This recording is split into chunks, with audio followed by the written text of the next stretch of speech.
that some $28.63 million in economic impact is accrued to the region. $3.06 million in state and local tax revenues generated regionally because of the effort. And important to note that some 41% of 175,000 cultural arts centers attendees came from outside of the Appleton area since the facility was opened in 2002.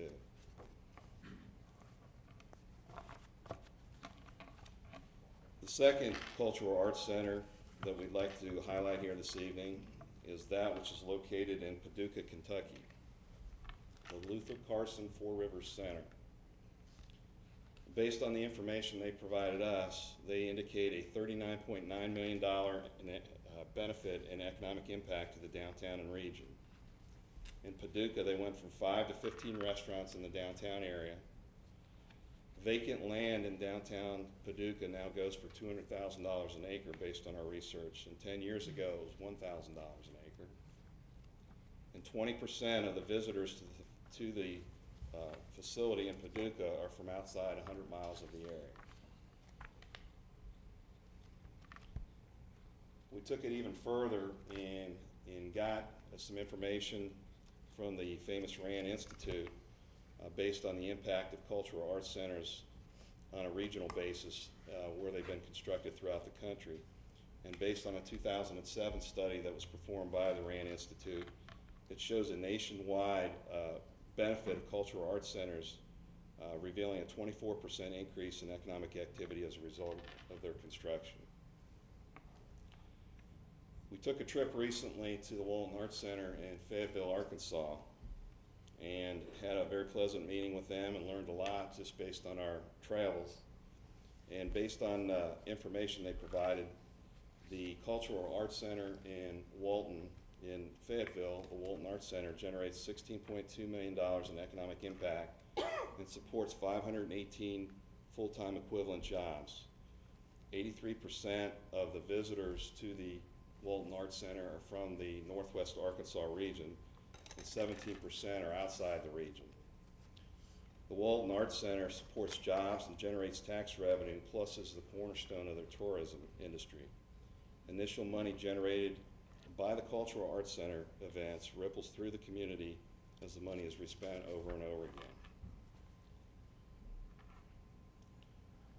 The third and final aspect of the Spark Plan is the reutilization of the Union Depot. And it is interesting to note, and quite fitting, that we are discussing our plan here today. And based on our archival research, we have discovered that the construction of the Union Depot building itself started 100 years ago, July 1st, 1910. So here we are 100 years hence, talking about a plan to redevelop and reutilize that building. To address this subject, let me start off by saying that I believe the most logical and best location for our local museum is in the depot. Let me restate that. I believe the best location for our museum is in the depot. This excellent example of prairie-style architecture with Art Deco influence sits fallow in our city's landscape, awaiting its rebirth through a proper use. What better location for a museum is there than a building itself that serves as a draw? Based on my conversations and observations with citizens of the city, I believe the concept of preserving the building for use as a museum has cross-generational support. For the more mature in our community, the depot serves as a touchstone for important moments in their lives, such as seeing one of their loved ones off to war, or the sight of departure from their first trip away from home. To those of us in middle age, we realize the importance of saving that unique building and the strengthening of our cultural fabric that a restoration of that structure would mean. To the young, the building can serve as both a unique destination and a teaching tool informing them of the importance that railroad transportation once played in our lives. We owe it to the generations that have gone before us and those that will follow to not let this hallowed ground and this hallowed building fall into itself into disrepair. It is up to us to find a use to preserve this reminder of Joplin's past. I would propose that each section of the museum would have displays that physically are directly in line with the original location of what they are highlighting. More specifically, the mining display could be housed in the northeastern portion of the depot, directly in line with the first mine in Joplin as depicted by a sign in Landreth Park across the creek. The southern portion of the depot could be reserved for a Route 66 display as it physically is in line with the original Route 66 south of the post office building. The southeastern portion of the depot would hold the railroad display as it faces an already active railroad line, and the remaining area of the depot could be utilized for general displays of Joplin's history or any other intended uses. We believe the final product can look something like this.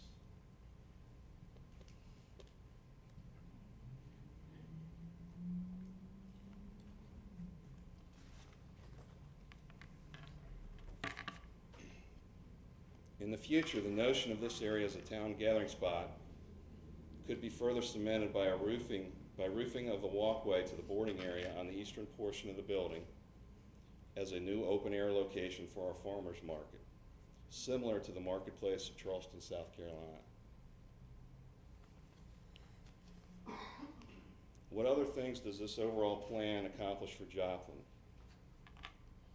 During the effort of developing just the town green portion of the plan, I had occasion to discuss with an award-winning planner development consultant with over 40 years experience in the field about where Joplin is as a result of our downtown redevelopment efforts. I asked him if he thought we were in a position to issue a request for proposals, otherwise known as an RFP, for redevelopment of the Broadway area of the city. His response was that we have made great progress, but that we were not yet to that point. However, he felt that with the completion of the town green plan, irrespective of the other two legs of the project, we would be able to dictate the kind of development we would like to see along Broadway, and that he even knew of a couple of developers who might have an interest in investing in Joplin. Thus, the name Spark was chosen for our efforts to symbolize the additional heat and energy that this plan could generate for redevelopment in Joplin, not only in the Broadway area of town, but for the entire city.